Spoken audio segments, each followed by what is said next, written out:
17 questions with Bocce.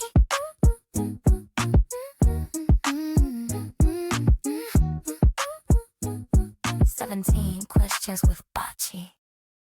Hi, everyone. This is 17 Questions with Bocce, 7th episode with Not Actually Golden. I am super excited. Not Actually Golden was one of the folks I remember following and like reposting your stuff and making sure that people knew about you. And then you just, whoosh, it was like a rocket.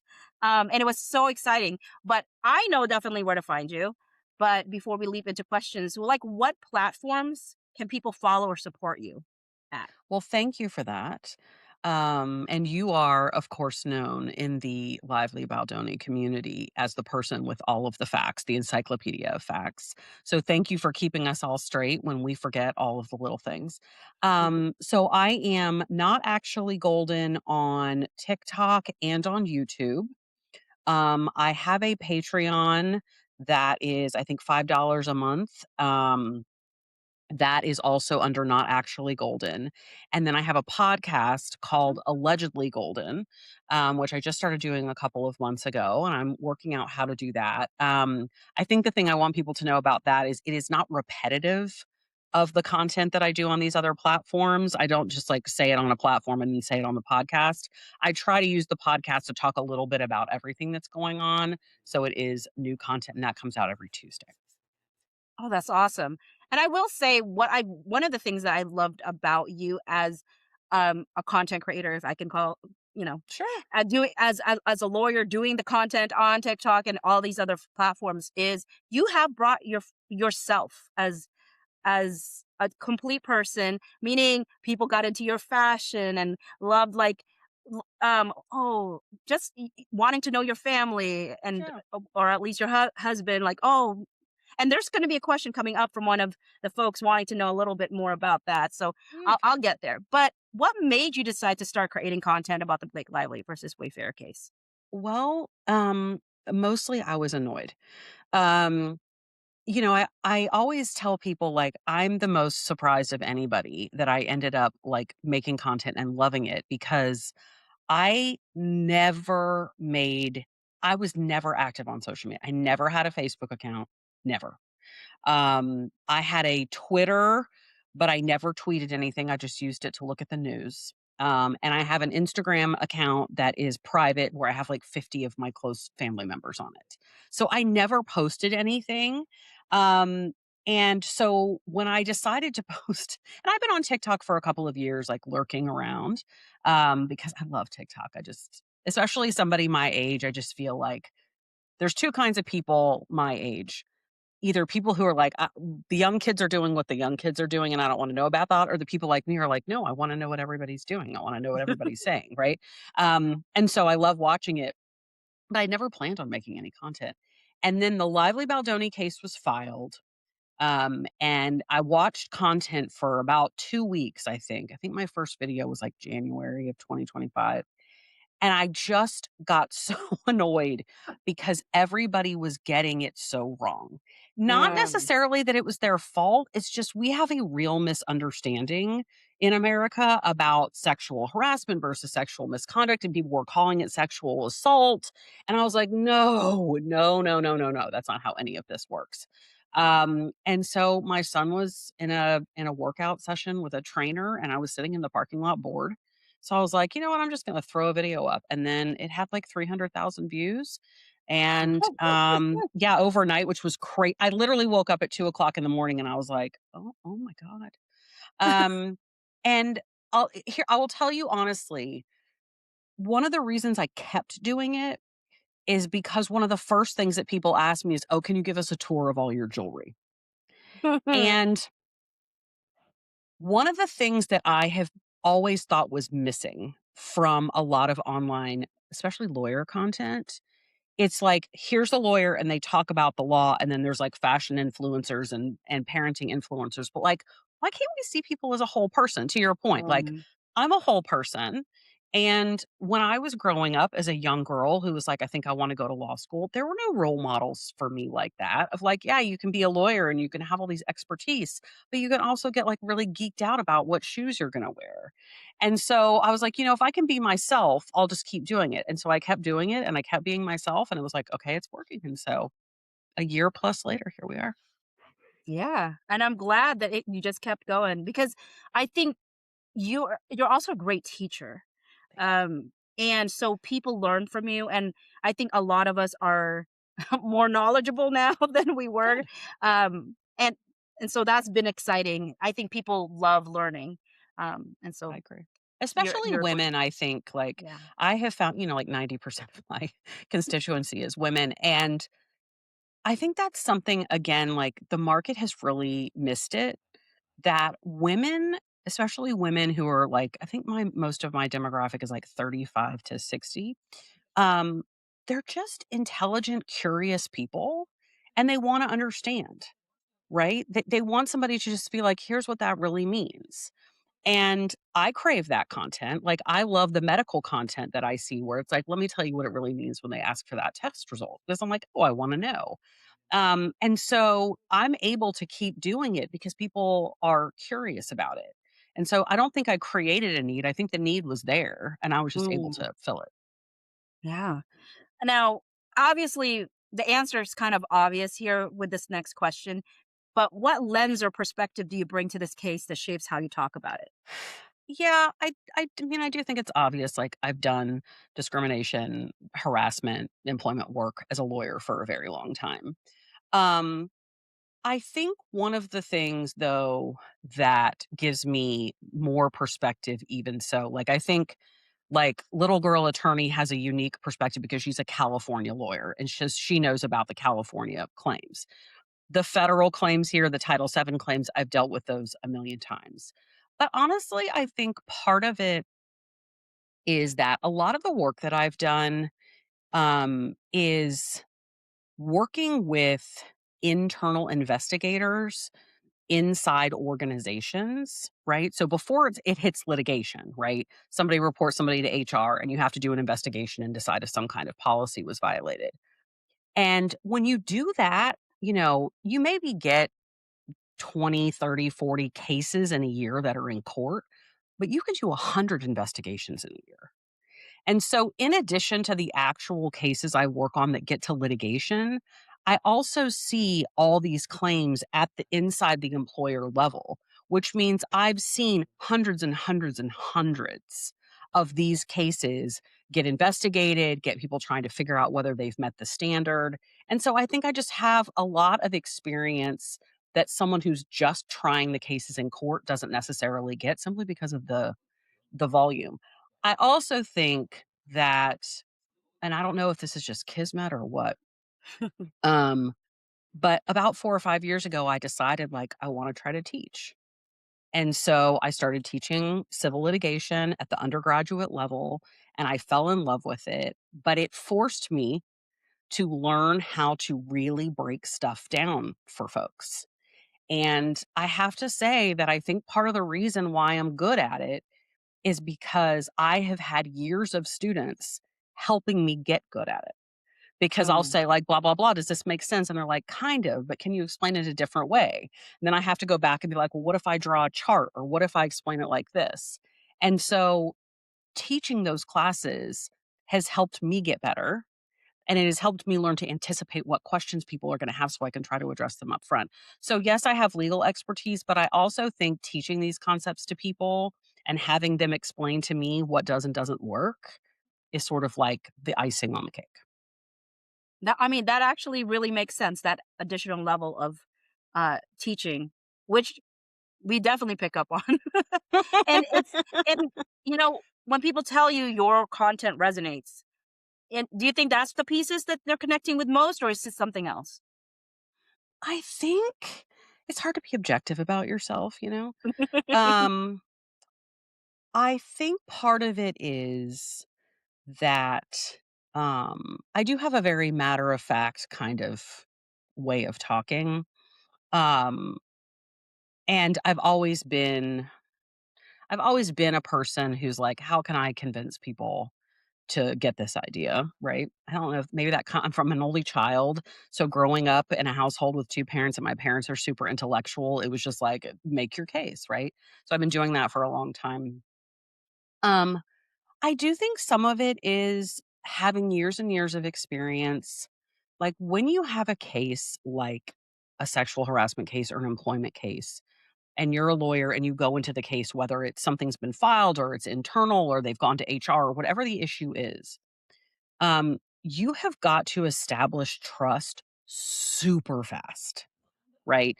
If you want someone to tell you about something that either happened to them or something they've been accused of, you only get a couple of minutes to kind of make them feel comfortable, make them feel like you're a person that they can talk to, some of which is letting them see who you are so they'll let you see who they are. And so I think I'm pretty good at sort of letting the guard down to the extent that people can see, like, you just talked to me for a half an hour. This is how I am. Um, but I think part of that is because I had to. I mean, I think all the time about this situation I had where a claim came in. It was somebody I'd never met before, like had no experience with. It was a sexual harassment claim. And I was like, I don't know. They were like, I don't know if it's sexual harassment, but maybe there was like a consensual affair going on between these two people. And so I had to go and walk into this guy's office at a client and sit down. And after 5 minutes of talk, I had to be like, so are you sleeping with her or what? Because that's the job, right? So it's like, I do think there's part of me that probably without really realizing it has built this skill of like, I'm going to make myself a person that you can believe in, that you can trust. And I think some of that probably comes off on the screen. Yeah. No, I agree. It does. So we're getting into the actual questions from folks Okay. that came in. And so this one's from Echo, who's a bocce bestie over on Yeah. YouTube. And I am so interested in this as well. The question is, how did you and Mr. Not Actually Golden meet? Like, so Mm. what's your meet cute? Or cute It's meet? not Meet cute? Yeah, meet me cute. cute. It's not that cute. Oh, Well, it's such a lawyer story. We met at the same working at the same law firm. okay. So, um, he already worked there. I came over to that firm with a group from another firm. Like our whole group picked up and moved to this firm where he worked. And he's about 3 years ahead of me in terms of practice because he's about 3 years older than me. And so he was like a senior associate when I was a baby, bottom of the barrel. And so I met him and he was nice enough. And we got along great. We worked together well. Like we had good rapport. We respected each other, all that kind of stuff. But it was just sort of like, whatever. Um, and then he was dating somebody, I was dating somebody, whatever. Mm. And then it just one night we were out somewhere having drinks or something. And you know how sometimes you just like look at someone and you're like, wait a minute, wait a minute. Maybe I'm looking at them in a different light. And the same thing kind of happened to him. And so we had this moment and we're such dorks. We were like, are you feeling like like we talked about it like nobody was cool. It was awful. Um, And so we just were like, I don't know. And we were very secretive for a very long time because there was a policy at this law firm that you're not supposed to do that. So we kind of had to keep it on the DL, which made it interesting and way more fun. But I will say that, without going into my whole life story, I never cared about getting married. I never cared about having kids. I was just like, if it happens, it happens. If it doesn't, it doesn't. Like, I'm so fine being by myself. I really don't care. And I had dated people before, but after a year or two, I was always like, "Ugh, can you like, I just want to be with myself." And within a month of dating him, I was like, "Oh shit, I really like him and I really want him around." And so we just, we had some bumps on the road. We had like a Ross and Rachel break that was pretty nasty, especially because we still worked Oh. in the same office together. That was fun. Did Um, people know by that point? no, Oh, some people did. Some okay. people knew, like, there were friends that we, kind of had to bring or they would catch us, right? Like, "Why are Mhm. you guys always leaving at the same time?" Um, so a couple people figured it out, but, like, the higher ups didn't really know. But if at some point we had to, and it was fine because I was getting ready to leave that firm anyway. But I guess it's kind of cute in its way. Um, But, we always say that like our relationship was built first on like mutual respect for each other as professionals. Like I've always thought he was a really good lawyer. He's always thought I was a really good lawyer. And so even when we get annoyed with each other about like who left their shit in the kitchen, we have a deeper respect for each other as professionals that I think sometimes helps us overcome like the petty little crap. Like I know you're really smart and really capable. And so that makes me feel, and we talk to each other about our cases all the time. Even though we don't really do the same kind of work anymore. But it's sort of cute, I guess. But it was very like hush hush. But lawyers marry each other all the time. Because you're with people 14 hours a day. Uh-huh. And it's like, this is the only person who understands what I'm going through. This is the only person who understands my life. So we were not the only couple that came out of that law firm. Just the best one, but not the only one. I will say though, it's a great thing to be able to just have a conversation. I know you were like, it was like not this conversation, but like people Yeah, sometimes don't have the conversation. It gets dragged out. People don't have the it's true. guts to have the conversation. So it's great that y'all just let's talk this out. Let's We discuss still this. Let's do do. something. We Yeah. still do. Like, for all of our faults, and we have our couple issues like everybody else, we're pretty good. I think if that's part of the lawyer thing, we're pretty good at just being like, listen, sit down. Like it happened earlier today. We were at my son's baseball game, and my husband did something that annoyed me. And we got in the car, and I was just like, that was so fucking rude, dude. Like, I really did not appreciate that. And he's like, oh, I'm sorry. I didn't realize it. I'm like, well, don't do that anymore. He's like, yeah, okay, whatever. And then we're done. We're done. So you're right. We don't let it fester. We like Hmm. get it out. I love that. I love that. Um, NayJ468 wants to know what made you go into law. This is not exciting either. I always want to be able to tell people like, "Oh, I wanted to help people." No. My father was in some ways kind of ahead of his time. He said, "You're a girl and I don't ever want you to be dependent upon a man for anything. I always want you to be able to make a living on your own, know that you can step into the workplace and do something. So you're going to need to have some kind of licensed profession." He was very like, here are your choices. And it was literally like doctor, lawyer, architect, engineer, CPA. I don't remember what the other one was. And they all require math except for one. And that's the one that I did. um, I do think in the end, it was the right one. I just got there kind of ass backwards. Um, my undergrad degree is in English. And, I loved that. I'm like, I'm going to do what I love because I know I'm going to law school.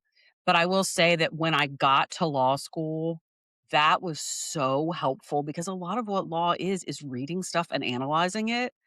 And so it was like, maybe this is going to be okay.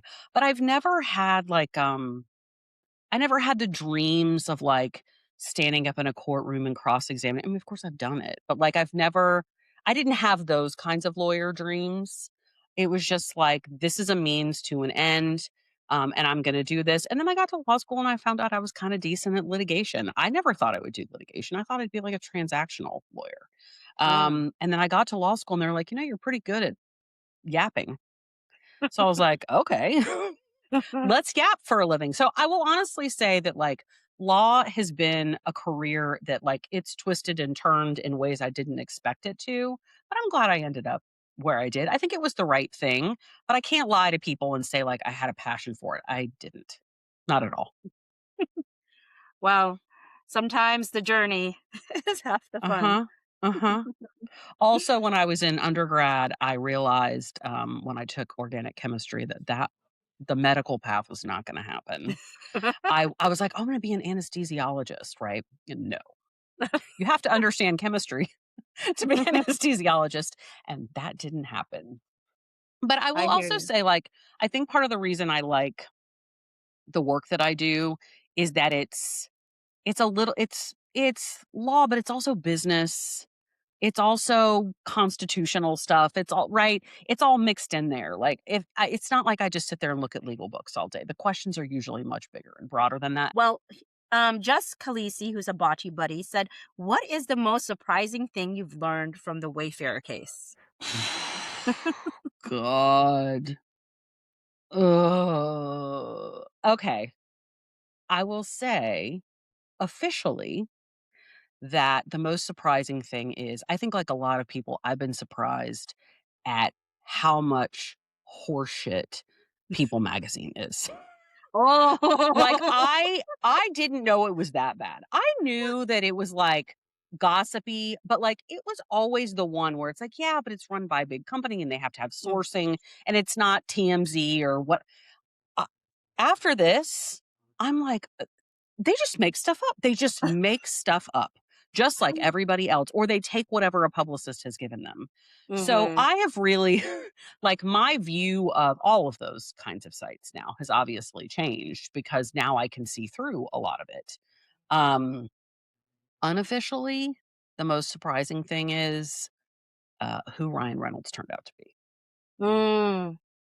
I I didn't really think of him one way or the other. I was kind of neutral, like, whatever, I don't watch his movies, but whatever. But now, like, when a Mint Mobile commercial comes on, I, like, actively turn the channel. Like, I cannot do it. So those are the most surprising to me. Those are the things I'm gonna carry with me, I think, like, for a real. I will say that every time the Mint Mobile comes up in any of my stuff, I'm like, not interested or whatever they block, No, what every no. option I can. Oh, Please no. don't show me this again. Well, people always I don't know if they do this to you too, but people on my YouTube videos will also be like, "It's so funny you were just talking about this case, and then right in the middle of your video, a Mint Mobile ad came right in the middle of the video." Somebody did say there was at least one video Okay. I know of that somebody said, a Mint Mobile commercial went on this, and I'm like, ah. Ugh. I tried to you know how you can, like, select the kinds of ads, like, "I don't want these kinds of ads?" Oh, no, I You can actually do don't. that. Oh, you can do that. Yeah, on Oh, YouTube, you can we can talk after. You can go in and say, because like, I do not want any, like, weight loss ads in mine because I think that stuff is all bunk, and I don't believe in that, so, like, I don't want those, and then I think I had something else, like, no religious ads, but there is a button you can press for not mobile, but for, like, communication, so I don't know if that does the trick or not, but I clicked it just to see if it would stop. Yeah, I think they're trying to change the face of Mint Mobile. I heard maybe I don't know, Mm, but mm. it's It's still not hard to funny move he's on not from. funny anymore. It's Not not funny. funny. He's not funny. I No. was talking to some folks about how I used to think I was like, where in time did I convince myself that the voice that he does was funny? Because now it is like nails on a chalkboard for me. I can't hear it the same way. It's really hard when you read somebody's private messages because you know that that's who they are, right? Like Mm, who we are. And that's the thing that like I have discovered over time is I think I've said this a couple of times about this case is that we have the things that people say in public and we have the things that people say in press, but the things that you say in private that you don't think anybody else is going to see, that's who you are.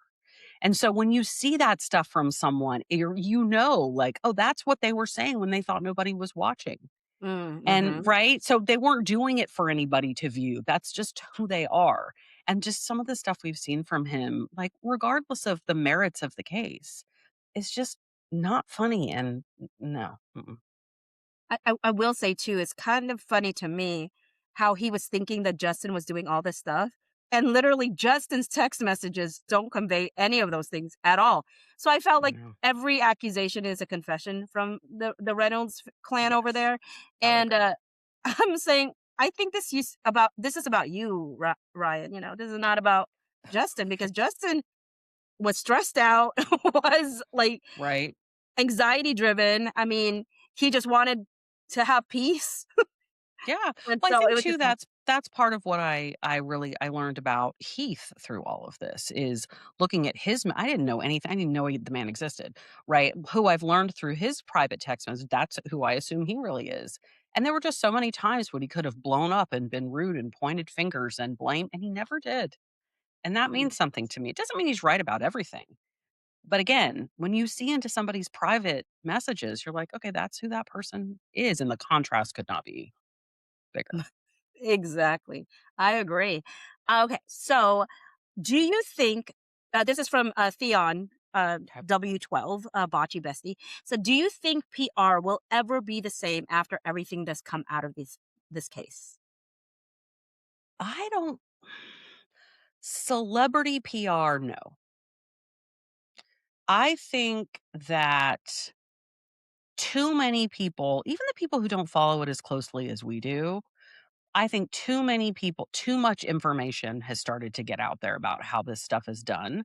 That I think celebrity PR, we will now no longer believe anything that we are fed about celebrities, right? Because we're getting too good at figuring out where it comes from. PR in general, I do think that the shine has been coming off of it for the last couple of years. I think this case is part of it, but I think it's a much bigger issue with just people being able to find stuff out for themselves and just all of us being aware of how much PR there is. You know, I was talking to a friend of mine the other day who does crisis PR.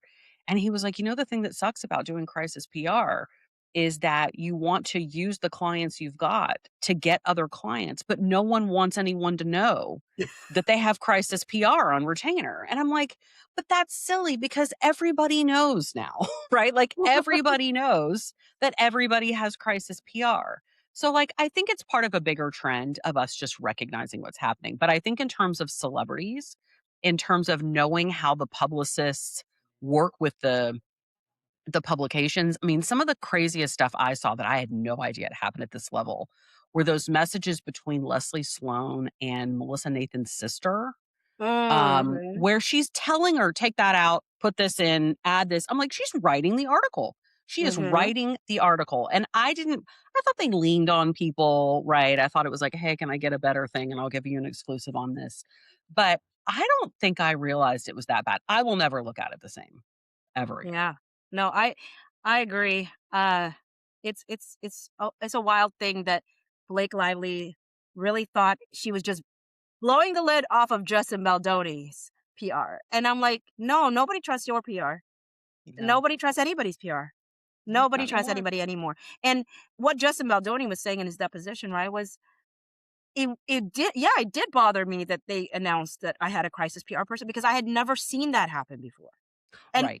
I agree with him. I don't think I've ever seen somebody announce, "Hey, somebody's got crisis PR," Crisis PR. Yeah, that's until true. that point. I mean, maybe Yeah. there has been.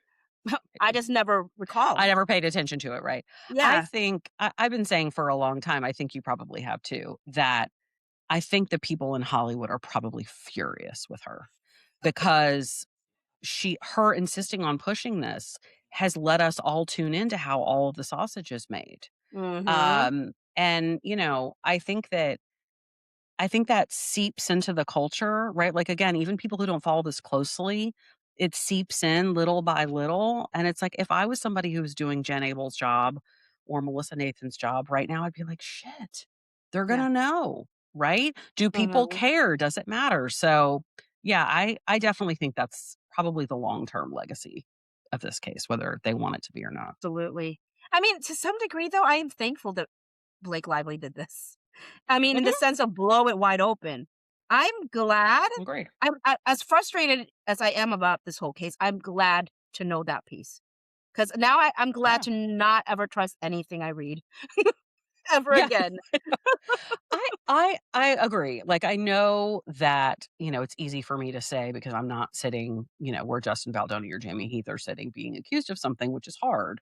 Um, but the fact that this happened so that so many people could understand how not just the PR works, but how the law works. Like, I have been I'm not really anymore, but I have been shocked, and I shouldn't be, but I was about people just don't understand the basics of how a civil lawsuit works because if you've never been wrapped up in one, people learn about criminal procedure because we all watch true crime. So you learn how all that stuff works.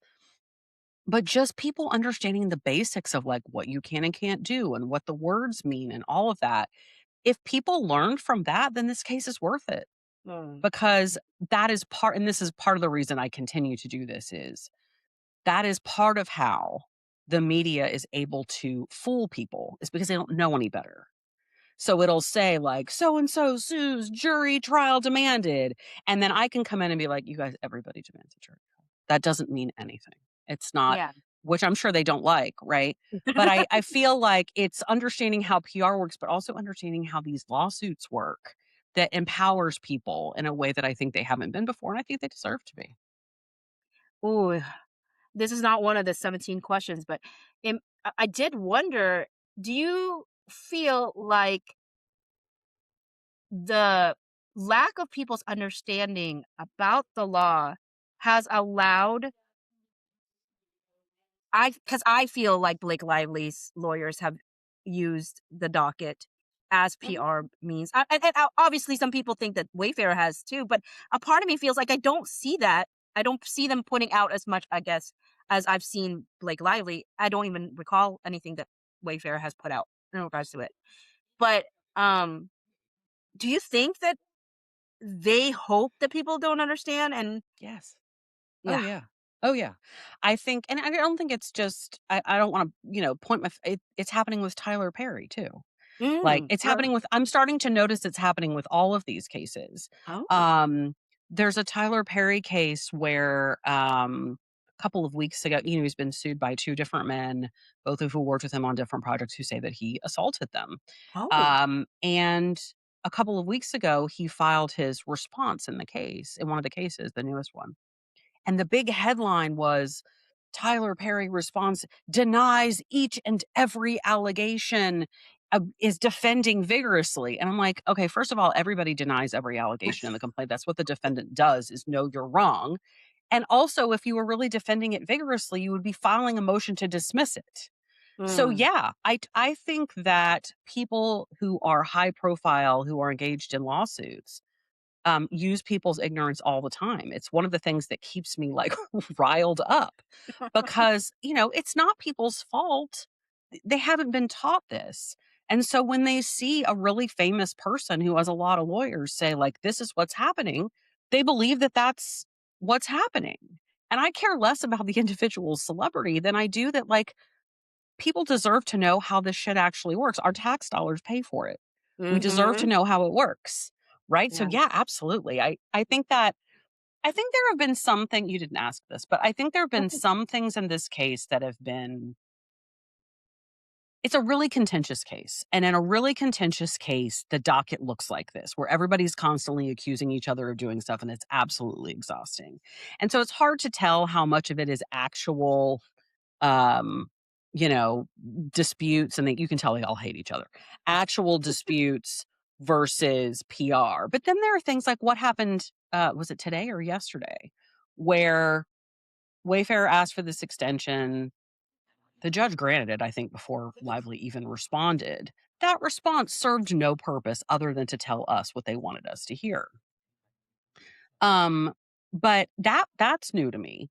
I've seen people use complaints as, sort of PR documents, right? Like, let me, because everyone's going to report on this, so let me include way more information than I would normally need to in a complaint. But yeah, this case has been absolutely crazy the way that people use it. And I hope that doesn't become the norm Oh, me because too. it it's hard for me to say because it's like job security for me, right? Is I have to explain everything. Like, what does that actually mean? What are they actually saying? But I think it's confusing for people in a way that they don't need to be. So I don't know. I guess I can just say like, I'll translate it for you. Yeah. Appreciate it. I appreciate it Sure. because sometimes I'm like, this is not totally not my expert. I need a lawyer to tell me. Because sometimes we do get excited and it's like, oh, it's nothing. I know. And then Um, sometimes things that are exciting look boring, and it's like, no, this is actually a really huge deal. So that's what we're here for, girl. That's what we're yeah, here and we for. appreciate it. Yeah.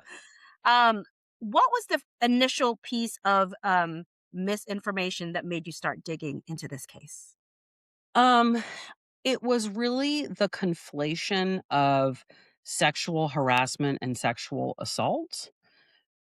Um, Coupled with, like, what you have to prove sexual harassment and how hard it is. Mm, Um, people were talking about this case like you talk about like a Harvey Weinstein or something, right? Where it's like, did this person do something bad, and how do we know if it's true? And, when you have somebody file something under an actual law, there are confines, there are elements of that claim, and there are standards of proof. And a complaint doesn't do any of those. And so I think the initial thing was people were sort of taking the complaint and all the attachments in the New York Times article and saying, well, we know we have the evidence. And it's like, first of all, no, you don't, because you don't know if any of that is actually true. And haven't we found out over time that some of it wasn't? Right? Like some of the Mhm. text messages didn't say what we thought they said. And what's that? The draft of the list that we can't find the one with the metadata on or whatever, Exactly, the 30-point right? list. Yeah. Yeah. So it's like you can't, so I think that was probably the first thing. Um, but then once I got into it, I was just like, oh my God, nobody has any idea how any of this works. And I don't give legal advice on the internet, and people will DM me sometimes and I'm like, I'm sorry, I can't. That wouldn't be appropriate for me to do that. But I do think that people just knowing how this stuff works is empowering. I have people Mhm. DM me all the time and say, I'm going through a divorce or I'm going through an issue with my neighbor, and just understanding how the process worked was really, really helpful to me. Right. So I Mm. feel like that's if I can empower people to feel like the system's not so big and scary and you can like sort of get how it all works, that means everything to me, regardless of any individual case. Yeah, I love that. Knowing, oh, did I say who that question was from? I think you I think did. I forgot to say that that was from Fern, Hi, but that was Fern. from Fern. Okay, it was The Fern. next question here is from Moonhand Mama. Knowing everything you know now, if you were the counsel for Wayfarer, what would you suggest for additional claims or a different litigation approach? I don't know everything they know is the problem. I know everything we know, but I don't know everything they know. Mm, Um, I get the feeling that their strategy is very client driven in that they decided really early on, like, we're going to stay in this. All these things that they filed in their motion for judgment on the pleadings, most of them could have been a motion to dismiss. They could have filed a motion to dismiss, and they chose not to. They chose to get into this crazy ass discovery cycle and go through all of this. And so I think the only rational explanation for that is that they're like, you know what? Let's actually do it. We could get out on the law, but let's not. Let's show people we're not afraid of the facts. So, I wasn't in the room when they decided that. It's easy to play Monday morning quarterback. And I've seen people say that, like, oh, they should have done that. It's like you weren't in the room. You don't know what they decided. Um, I think that they have done a good job. I think once Shapiro and Bach came on and started really like digging into the legal issues, to me, that's when it got really good. Because, yeah, you can fight on the facts and you can fight about who did what to whom and all of that. Um, but you also can't let people file claims that legally have problems in them, right? So I think mhm, once they came into it, it became more of a case that like I would try. And again, it's easy for me to say I'm not there. I'm a very strategy driven lawyer. I don't love yelling at people in depositions. I don't love, the court. I don't love that stuff. What I love is you want to get here. Let's figure out all the things we can do. Do we do this? Do we not do this? Do we file this? Do we not file this? So I think that's just the kind of stuff that I like. And I feel like they've been doing a lot more of that since Shapiro and Bach came on. I can't say what I would do in settlement conversations. I think about that all the time because it seems pretty clear to me either Lively's asking for insane stuff or she's offering and they're like, no, we won't take mm. anything less than a public apology. I think it's the latter. Maybe. And if it is, then it's going to be what it's going to be, right? But I think Friedman made some missteps at the beginning, and I would say this to his face. I've met him; he's very nice. Um, I met him in New York at the hearing.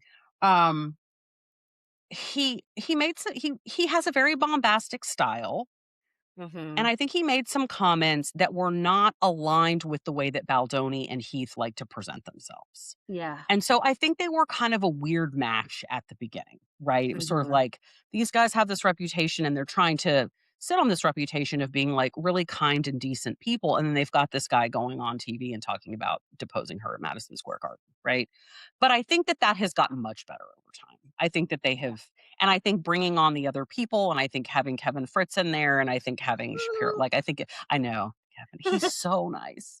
In person, he's so nice. He's just he's the delight that you would hope that he would be. Oh, yeah, he's I He's mean, just I just love the way he writes. I I mean do too. Well, I told him, little girl attorney and I were there and we're like, let's go. Let's go say hi to him. And we walked up and we were like getting ready to introduce ourselves. And he's like, I know you guys. I watch all your videos. We were like, thank you, sir. But yeah, no, he's a sweetheart. But I don't think that I necessarily have any changes for their strategy, but you know, it a lot of it depends on what their desired outcome is. Some clients are like, my desired outcome is to get out of this by paying the least amount. But this is a holy war. And it feels like Wayfair's preferred outcome is if the law says it's a no go, we'll accept that. But we are not going to pay money or take money just to make this go away. And so if that's what the clients want, then that's what they call it. That's what you do. no.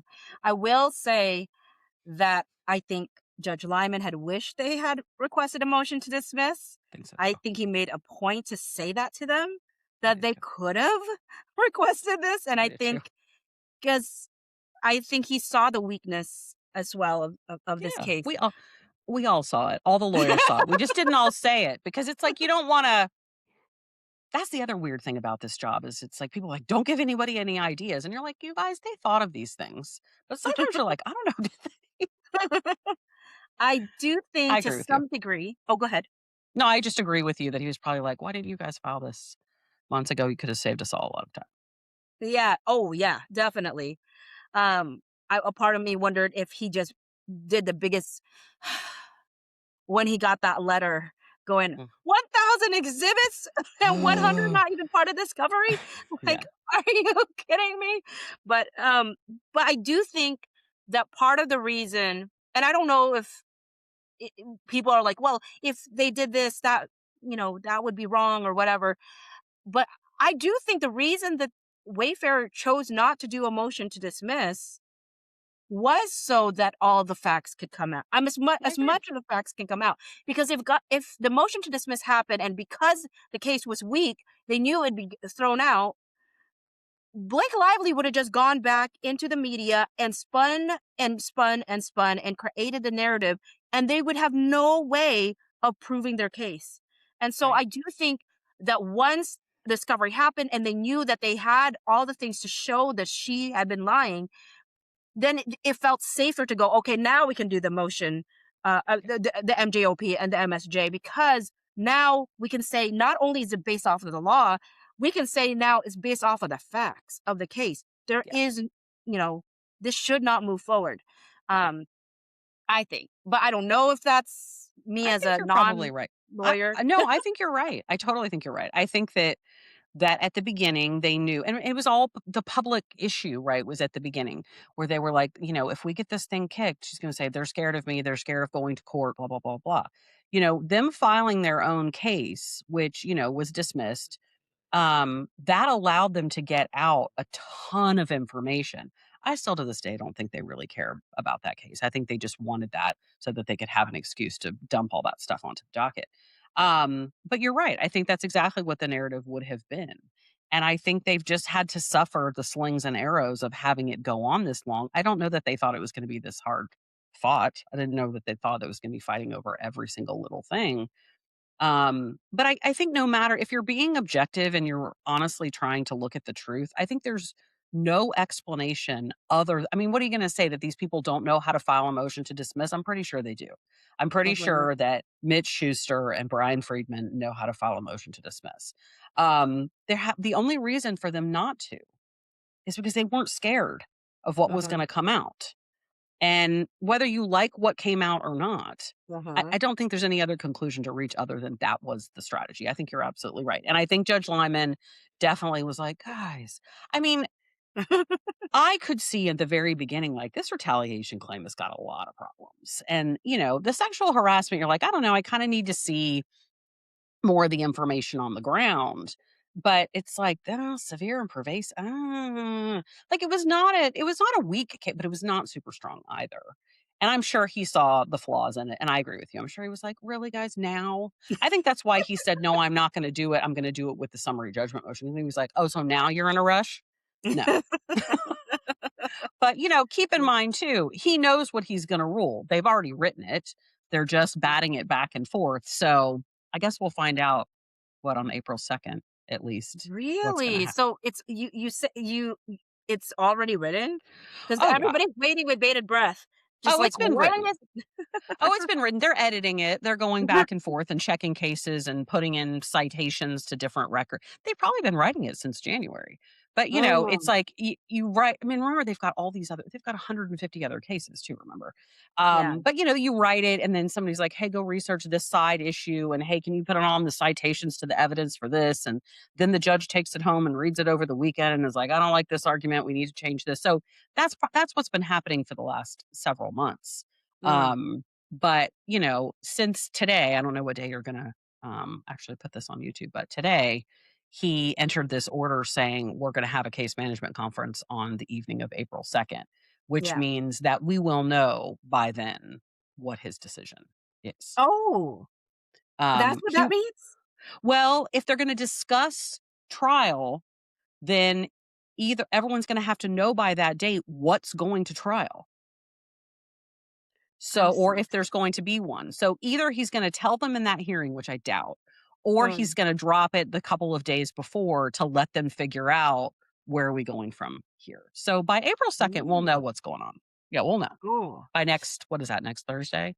Next Ooh, Wednesday? Whatever. Yeah, we'll know. I am so excited. We've been waiting Um, long enough, Lyman. this next question from C2353 is, would you strategize differently depending on which side you were representing? Yeah, definitely. I mean, Yeah. being the plaintiff in a case and being the defendant in a case are totally, totally different experiences. Your mindset is very, very different. Being the plaintiff, you carry the burden of proof, right? So all of these off ramps that the defendants get, like motions to dismiss and these kinds of dispositive motions, the burden is on you to stop that from happening. And if you get to trial, the burden is on you to prove it. It is your case. And so that is a place where the Wayfarer's complaint being dismissed is actually bad for Lively because it's all on her. Wayfarer doesn't have to prove anything. They have Mm. no burden of proof.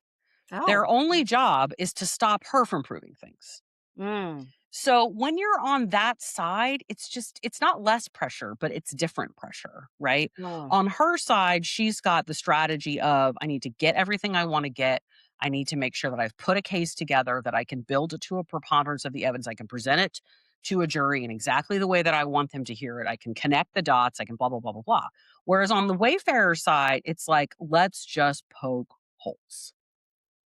You're trying to stop her. You're the defense, literally. So you're just stopping her from doing her thing. So yeah, the strategy is very different. I think they both have PR strategies as well, in this case. And so I think they're thinking about that. But oh yeah, as a lawyer it is completely different. Um, and the closer you get to trial, the more those differences start to feel real.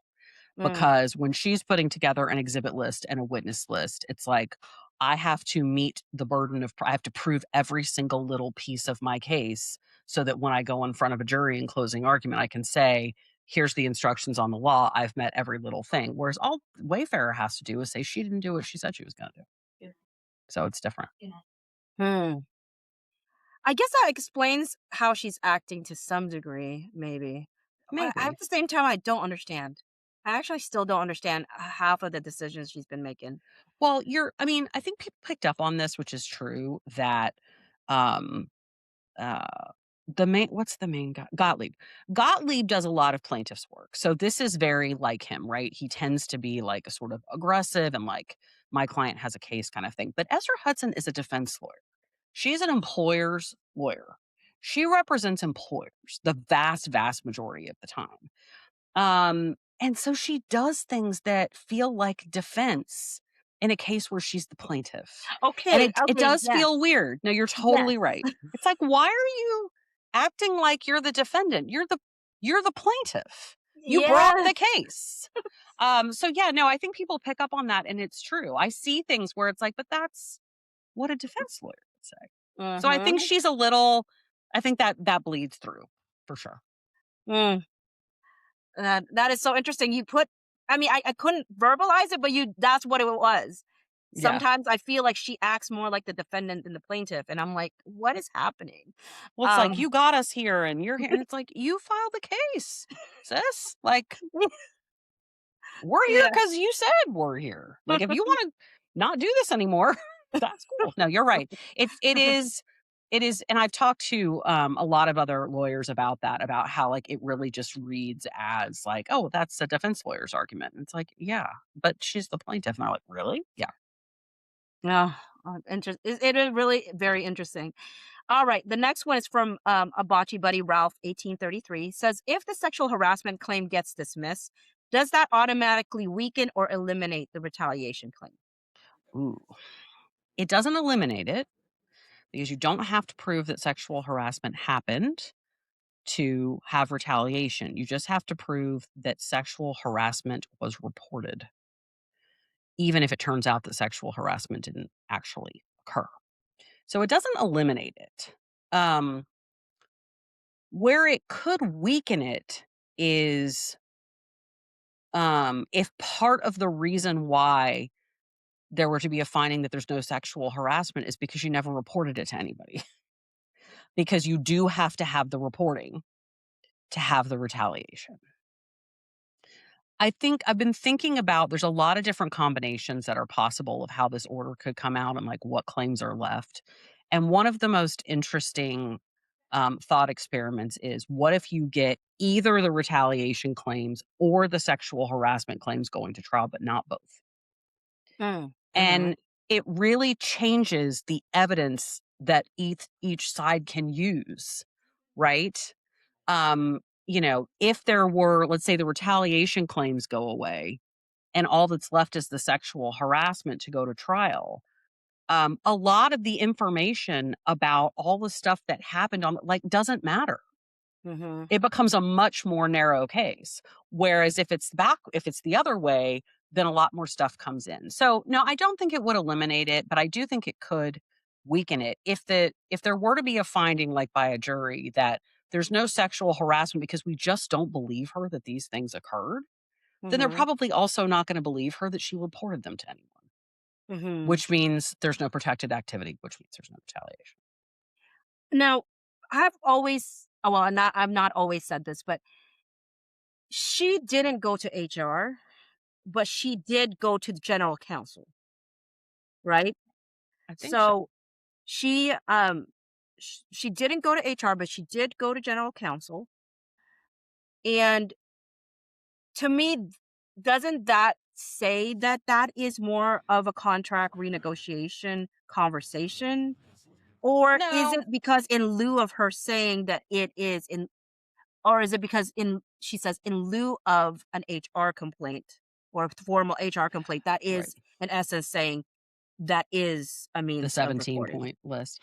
Yeah, I mean, from the very beginning, people have been saying to me, "But that 17-point list is the protected activity." I'm like, "No, it isn't. It can't Mhm, be. It could be the resolution of a protected activity, but it cannot be the protected activity because it says in lieu of whatever." mhm, Um, the problem is that whether telling anyone in power at an employer constitutes a complaint is very specific for the words that the person uses, right? Like you can go to somebody who has reporting requirements and say, hey, Bob is looking at me funny. And they go, oh, I'm sorry about that. And you're like, yeah, if you could take care of that, that'd be great. That is not a sexual harassment complaint. But if you Mhm. go to that same person and say, hey, Bob is looking at me funny, and I feel like it's, he's like, it's like sexual, and it's making me really uncomfortable. I can't focus on my job. Now you might have a sexual harassment complaint. So part of Mhm. the thing is it's so fact specific and nothing was ever written down. And so all we have are the different stories about what words she used. Um, there are responsibilities on employers that if certain people become aware of allegations, that something has to be done.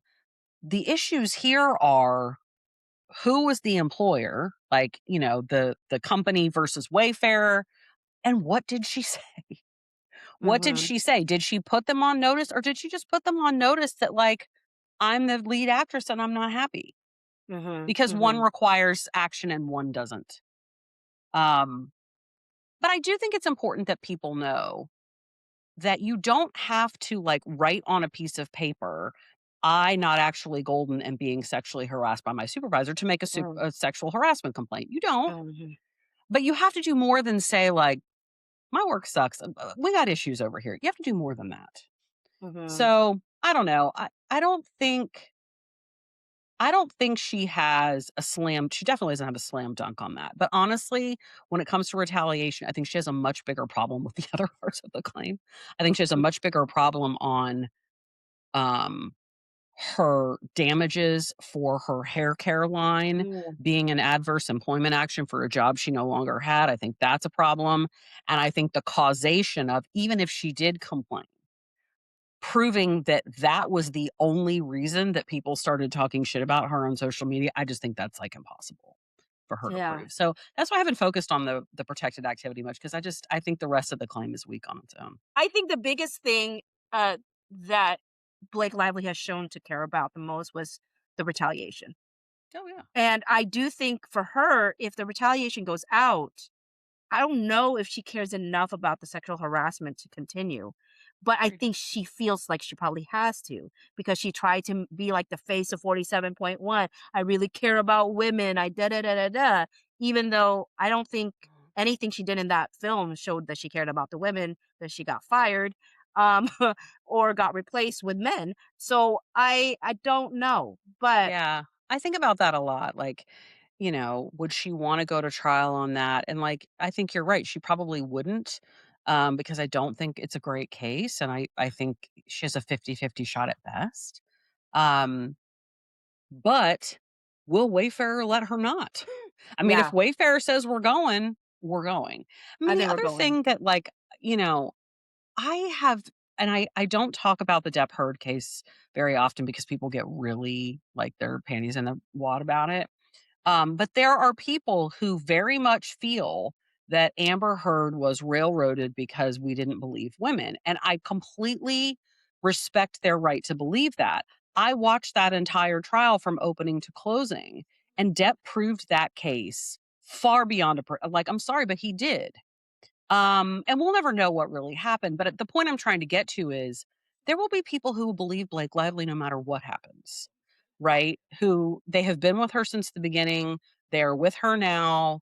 I've had to block several of them because they got, like, personally nasty with me. And they're going to believe her no matter what a court says, no matter what a jury says. It doesn't matter. So if I were on her side of things, part of what I'd be thinking is like, is that enough? Right? Like, if we go in there and get our asses handed to us, we're still going to have some base of support of people who are always going to be with us because they'll just say, like, oh, the jury was rigged or the judge didn't like me or Friedman cheated or whatever. Um, but if you're on the Wayfarer side, it's like, it's a lot of money and a lot of time and a lot of effort and a lot of stress to go to trial. Is it worth it if we think we have a better than average chance at Mm. winning? Mhm. Right? Mhm. So that's what trial always is it's like, what's the balance? But if I were her and sexual harassment were left, I think that would be the toughest decision for her. Mm. Because I think you're right. If retaliation is left, she's like, yeah, let's go because she wants to get all that information out Yeah. there. But the sexual harassment, I don't know. And one of the things I've been thinking a lot about, I was talking to little girl attorney about it was, um, if the Title VII sexual harassment survived, so the federal sexual harassment case, where there is this issue of are you an employee or an independent contractor, right? For that law to apply. If the judge were to deny summary judgment and say that's a fact issue, the jury's going to have to sort it out. That means that all of the evidence about her trying to take over the movie would come into evidence to go to the issue of whether she was an employee or not. Whereas if it was a straight up if it was FIHA sexual harassment, none of that stuff would come in because it wouldn't be relevant. So I don't know. There's just so many combinations of how Mm, things can go. But I think regardless of what I mean, unless it's a complete vindication and victory for Wayfair, I think everyone's going to have some very tough decisions to make. mm, yeah. Okay, so the next question is SGAXS said, from a jury standpoint, could they see similar behavior from both sides in terms of retaliation or workplace conduct? Um, sure. I mean, there's always Wayfair is a very atypical employer in a case like this. Usually you're talking about sort of a corporate environment. And it's sort of like they cut corners or ignored complaints to save money or to not have to fire Jim because everybody loves him or whatever it is. But because in this case it got so contentious and they did hire this crisis PR firm, we do have these emails that we have to contend with. It is possible that a jury could just be like, "Fuck them all. They're all terrible." Yeah, I've seen that. Oh, I've seen that comment a lot. I don't know if you have too. People are like, "Oh, they're all Hmm. terrible," and it's like, well, that's kind of a cop out. Um, but I could see a jury being like, "Who cares about any of these movie people? They've got one beautiful blonde rich woman on one side and one beautiful dark haired man on the other side," and they're like, "Ugh, who cares about these people?" So but a lot of it depends on also what the jury gets to see. If we get to trial, I've been thinking a lot about if they do go to trial, like I'm really going to have to help everybody understand just because you've seen it doesn't mean the jury gets to see it. It's Mhm. going to be objected to and it's going to be hearsay and it's going to be right. So I Mhm. don't know what the jury's going to get to see either. Yeah. But will you get to go to the trial if it happens? Maybe. It depends on when it is. It depends on how much time it is. Um, Will you we know, know prior how long it should take? Oh, yeah, because you have to you get put on a docket, so right now they're on this May 18th trial docket. They're probably not on it alone. There's probably multiple cases on that docket because that's usually what judges do because most of them are gonna settle. So, right? So it's like, are you number 1 on the docket or are you number 4? Right? So, but yeah, you have to say how long you think you're gonna need. So, and they'll hold you to that. So we'll know, if they're on this docket or if they were to get put on a later docket, we'll know about how much time it would be. But you don't always know if you're going to go right away. Like just Mm. because you're on the docket that starts on May 18th doesn't mean you're going to start on May 18th. There might Oh. be another case that gets to come, but yeah, because they have to stack. Because there's only so many weeks in the year, and there's hundreds and Mm. hundreds of cases. So yeah, Mm. it gets pretty difficult. But sometimes you prepare and then your trial doesn't happen, or sometimes you prepare and you're like, oh, another trial went, and then they call you that afternoon and go, that case just settled in the middle of openings. You're starting tomorrow. So you just don't know. Oh, wow. It's Wow. crazy. Yeah. That's good to know. Fonzie Pause Mm. says, do you think Jed Wallace didn't file an appeal because of the leaked audio situation, or could it be something else strategically? He did file an appeal. Oh, did he? He appealed. He did. Yeah. He appealed the dismissal of um, Lively in Texas from his case, where he sued her in Texas.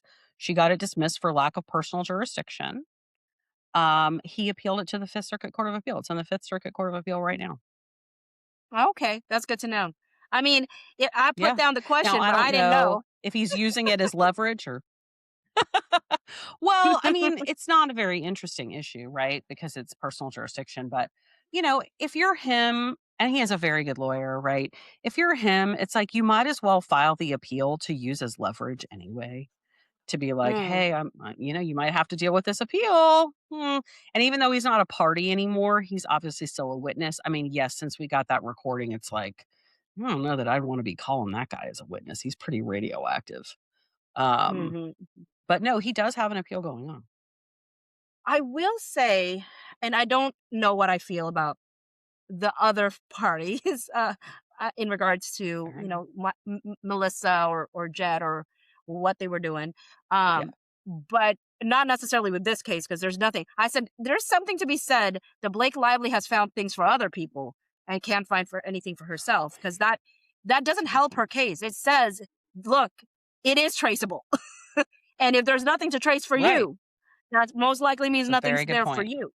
Appeals, people really misunderstand how appeals take years. Mm. Years. He has appealed to the Fifth Circuit Court of Appeal, which is over Texas and a couple of other states. They had the record transferred. It will be months before anyone even files anything. They're just really slow because they've got thousands and thousands coming from multiple states, but it is technically still there. Oh, very interesting. Yeah. So, um, this is from the K Danis, Bocce bestie, says, out of all the lawyers, which one do you most identify with in being similar in how they form arguments and or presents? Kevin. My boy Kevin. Kevin! I do. I really I think I identify we have a similar style in that we believe in our case, but like we also are just like we don't take anything too seriously. Like everybody relax. It's gonna be fine. And I think that we both try really hard to like make it make sense. We both are not like, let's not, pretend like we're in our ivory tower using legalese. Like, let's just say what things are. Um, and I've never seen him, I very rarely get super snippy with people, only if I absolutely have to. I'm more of like an undercover bitch, you know what I mean? And I think he's kind of the same way. Like I'm sure he can get mad, I'm sure he can get nasty, but he doesn't do it until he absolutely has to. And so I think we're similar in that way. And he's just like an easy guy to talk to. He's just nice and approachable. You can never tell who people are when they're in a hearing room because everyone's nervous and, whatever. And people can be pretty stiff in those situations. And everyone's all, bound up. And he's just relaxed. Like another, we were, we were we were all sitting there waiting to get, Katie in KC, Mhm, mhm. um, who has no shame. I mean, none. And I've learned this about her in New York. And we're sitting there waiting to get into the room, and he comes walking through the attorney's entrance, and she just yells out, "Fritzy!" in the federal courthouse. Like, girl, stop. But he came over and he's like, hey, he like high fived everyone and was like, hey Oh. guys, thanks for being here. So I think probably him. He seems like the kind of person that I like to work with, which is a person who's really smart and really strategic, but also is like normal. Like it's not, Mm, they're not out there to like be the toughest, hardest lawyer in the world. That's the kind of person I like to. I love it. I am such a fan of Kevin Fritz. Okay, I'm not sure how to pronounce this name. It's at ASHLEHSA and then Oh, GURUNG. But the person's okay. question is, are you Team Baldoni now? No. I'm not team anyone. Like I know that upsets people. I truly don't care about the outcome of this case. I really don't. Um I will say that as the evidence has come out, I don't think that Lively has a very good case. And I don't think that her lawyers are doing things that I would do. I think they take a lot of liberties. I think they say things that are borderline misrepresentation. I think they've cut a lot of corners. I think they've done a lot of things that ethically I wouldn't do. Um, and so I think that, in terms of the evidence that we've seen so far, um, I think that that her case is probably, I'm not saying she can't win, but I think she has a lesser case. I would be upset if Lively won the case because somebody cheated or lied or skirted the rule, Mm, right? Like that would very much upset me because that just offends my sense of justice. But if Lively were to win because she had the better case and she played the better facts and she got the jury to believe her, I would accept it. And I feel like um I have to I can't if I care about the people, then I can't see some of the things I need to be able to see.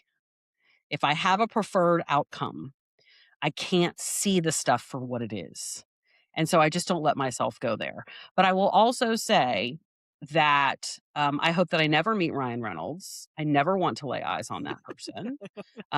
And if I saw Justin Baldoni in the street, I would not be like rude to him. I would be perfectly fine. But that doesn't mean, I just, of course, I have opinions about who I think are, you know, better people than others. Um, but I'm not on team anyway. Truly, I'm not. I just want the right decisions to be made. I want the right legal mm, decisions to be made. But I don't want anyone to win by not playing fair. And I understand that a lot of people have become more on the Team Baldoni side or become away from Lively because they feel like she's not playing fair. And I will tell you that I do feel some of that. I definitely do feel some mm. of that. Do I also don't cover cases where I can't be objective. mm, Um, and being objective and being neutral, by the way, are not the same thing. Like, objective is I can look at it from the middle and I can see the argument here and I can see the argument here.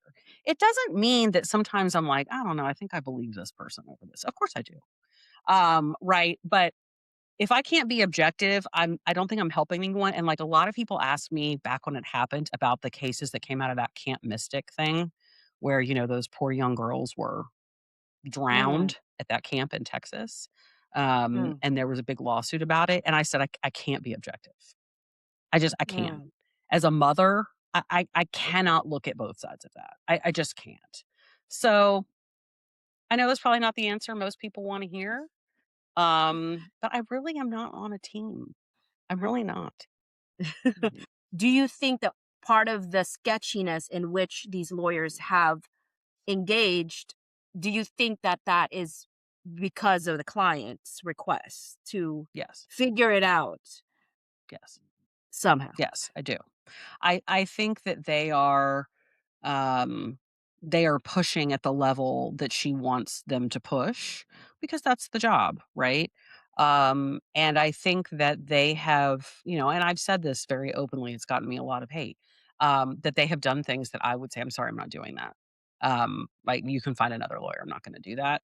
Um, and that's their personal choice. But I mean, I think the more the case has gone on, the more facts have come out, the more aggressive they've become, and I do think that's a tell, Mhm. right? I think that, it's the oldest legal adage in the world that, when you have the facts, you pound on the facts.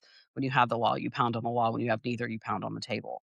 And I think that's Mm, a lot of what they've been doing is the facts just aren't shaking out the way that they wanted them to, and so they get louder and more aggressive. And I do think that that's a tell for sure. Um, I think people having teams is actually evidence of people having a pretty strong sense of what they feel is right and wrong, which I think is a good instinct. That's why I don't like shit on it because if the world is a very big and scary place, and it's really hard right now to figure out who the good guys are and who the bad guys are. And so if you feel like this is a good guy or this is a situation where you feel like who the right people are and you want to support that, I'm not going to stop you from doing that. But it is my job to make sure that I am not blind to either the facts or the law that may get in between. And it is my job to make sure that I don't change my content because I tend to like one side better than the other. I mean, I get shit from the lively people constantly, still to this day, that I'm mhm. just pandering to the Baldoni supporters. And Mm, it's like, do you know how easy it would be for me to come on every single day and make a 10-minute video dunking on Blake Lively's case and how bad it is, I could. I could do it in a heartbeat without even thinking about it. Like, it's what I don't say that keeps me objective. But I don't blame people. Like, again, the world is a hard place. He's an avatar, just like she's an avatar in her mind for a lot of women. He's an avatar in people's mind for a lot of men. And so, like, if that makes you feel good and that's what you think the side of right is, that's fine. All I would ask is that you still be open to listening to how the law works, even though it might not at first seem like it's fair to the person that you want to win. And I will say for the most part, people do. Most of the time. There's a few that will get nasty and it's like, well, that's not how the law should be. And I'm like, I know, but like I don't write the laws. But for the most part, people are very good about it. And that's all I really ask. Yeah. Well, we're finally made it to the end. We have one more question Okay. from Rachel's View, who is a bocce bestie. Says, how do you balance everything you do while still showing up and engaging the way you do? Poorly. Um, it's getting harder, I will say. Mm. If I'm gonna keep doing this and I'm gonna keep following multiple cases, I'm gonna have to change the way that I uh, live my life. But which I may. Um, there's a couple of things.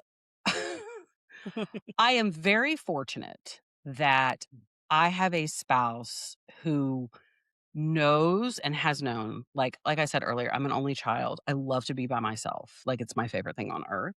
So I get a lot of alone time in my life anyway. Everyone knows like when mom goes into that room and needs to do her do not bother her. So I have some time built into my life. Um I will also say that like I kind of get off on emergencies. I just like my favorite thing is when, like, I'm doing something that's kinda banal and someone calls or texts me and they're like, "We have a crisis." I'm like, "Oh, thank God." I really like that interruption in the day. Like, it excites me. I'm the kind of person that needs to constantly have, like, new things going on. Um, I think too, part of it is, like, it's not like a secret or anything, but by doing this stuff for as long as I've been doing for a quarter of a freaking century, I don't really have to read the documents for very long to understand what they mean. I mean, I do not prepare for my videos much longer than about 10 minutes at the most because I can just read it and be like, okay, sometimes I'll jot something down, but most of the time it's truly just off the cuff and I'm doing it while I'm like in between doing other things. But I will also say that it has become so fulfilling Mm. and so, like, I'm sure you can relate, right? Like, you meet cool people and right? And it's so fulfilling to have these conversations and to, like, be part like, I always thought everyone was so cheesy when they were like, "Oh, I built a community." It's awesome. It's Yes. awesome. And so I'm addicted to it now, and it's like, but I wanna do it, so I'm finding ways to carve it out, but I would never want to come off as if I am some perfect person who manages everything. I don't. In the middle of us having this conversation, my son stood at the door and mouthed to me, "I'm going to bed," right? Because I can't do 2 things at once. I have more stuff delivered to my house than I probably should because I cannot be bothered to get in the car because I would rather use those 15 minutes to make a video. So, I think all of us choose what we spend our time on, and I wouldn't keep doing this if it felt like a burden.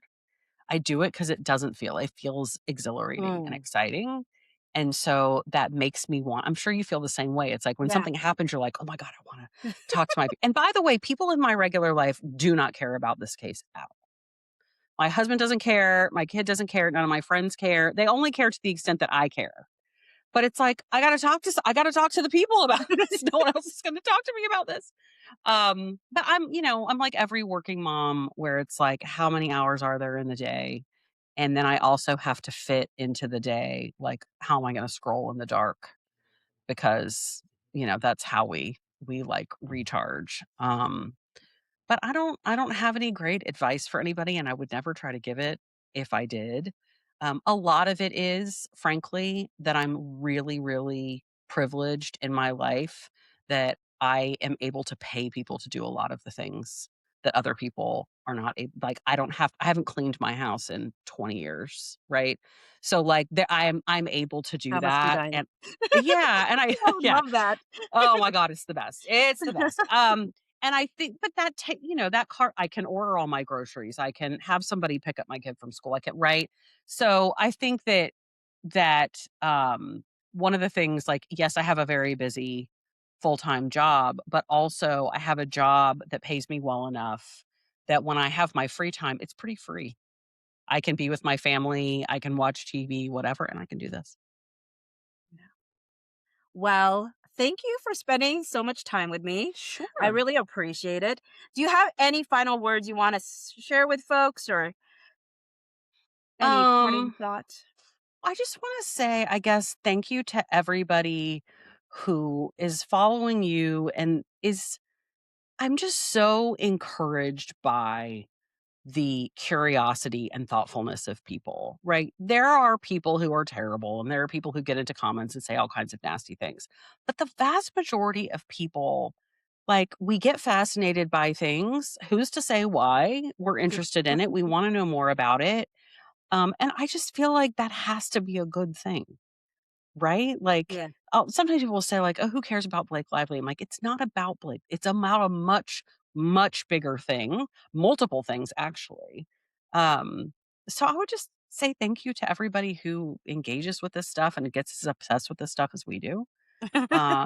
And, if there's ever something that you wanna know from me that you haven't heard or something that you'd like one of us to discuss, like, you can always DM me. I'm pretty good about getting into my messages. Sometimes it takes me a week, but I try to respond to everybody except for the weird, like, sugar daddy DMs. Oh, Do you get yes. those? Uh-huh. Yes. Hi, beautiful. My name is whatever. It's like, oh my God. Um, they happen all the time. But no, like Yeah. if you ever, I just want people to know, like, I'm a real person. I'm not so special that I can't respond to a message. So if there's something that you want to ask me, you can always ask Awesome. And I just want to let folks know that the next guest that I'm going to have is actually going to be on a special Tuesday upload. And that's going to be Little Girl Attorney, who Not Actually Golden has been speaking about throughout this interview here and there. So, also, if you enjoyed this, please like this video and subscribe to me if you haven't subscribed to me yet, or Not Actually Golden. I will be putting Not Actually Golden's information in the description of this video if you're interested in following her in every and all platforms that she is doing right now. And Thank you. so, with that said, I hope to see you on the next video. Thanks, guys. Bye.